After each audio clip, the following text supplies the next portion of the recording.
Hi guys! For today's rest video, magluluto kami ng salmon belly steak. Ito ang mga ingredients: bawang, toyo, kalamansi, at salmon belly.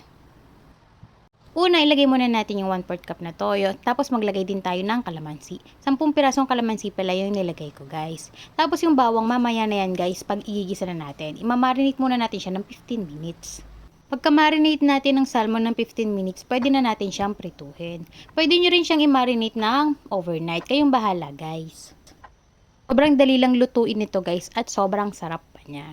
Tara, prituhin na natin yung salmon. Ingat pala kayo guys kasi medyo matilamsik itong salmon pag pinrito nyo.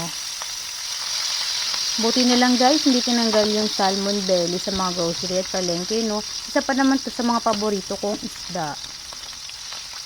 Sobrang bilis lang din prituhin ito guys. Yun nga lang, sobrang tilamsik niya.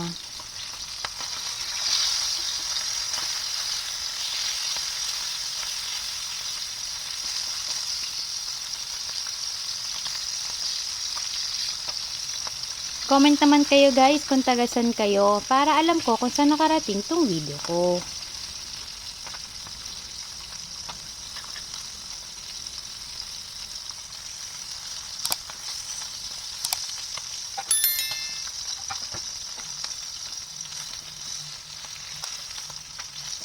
Ayan, luto na yung salmon guys. Susunod naman natin gawin, magigisa tayo ng bawang.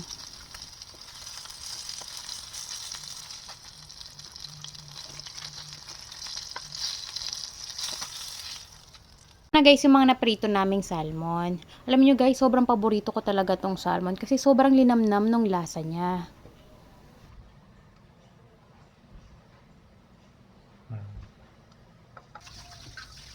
Tara, magisa na tayo ng bawang guys. Diyan na rin pala ako nagluto sa pinagprituhan ng salmon kasi nandun na rin naman yung lasa niya.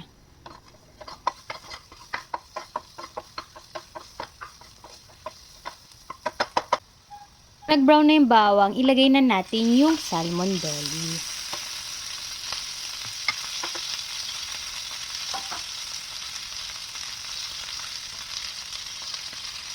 Sunod naman, ilagay natin yung pinagmarinatan natin ng salmon belly.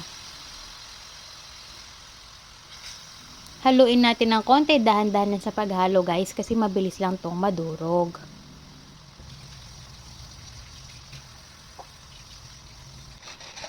Lagyan naman natin siya ng paminta. Mas maraming paminta, mas masarap guys. Ayan, malapit na yung maluto kapag medyo ganyan na yung itsura niya. Medyo natutuyo na yung sabaw.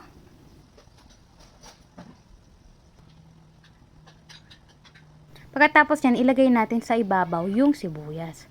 Wow, sobrang sarap talaga nito guys. Siguradong mapapa-anirize ka na naman sa sobrang sarap.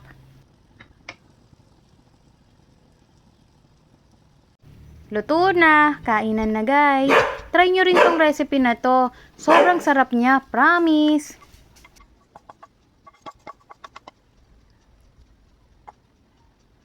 Lagyan din natin ng sili guys para mas masarap.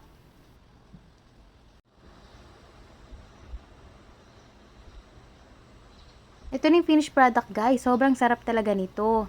Yun lang. Thank you for watching. Follow for more videos. Bye-bye!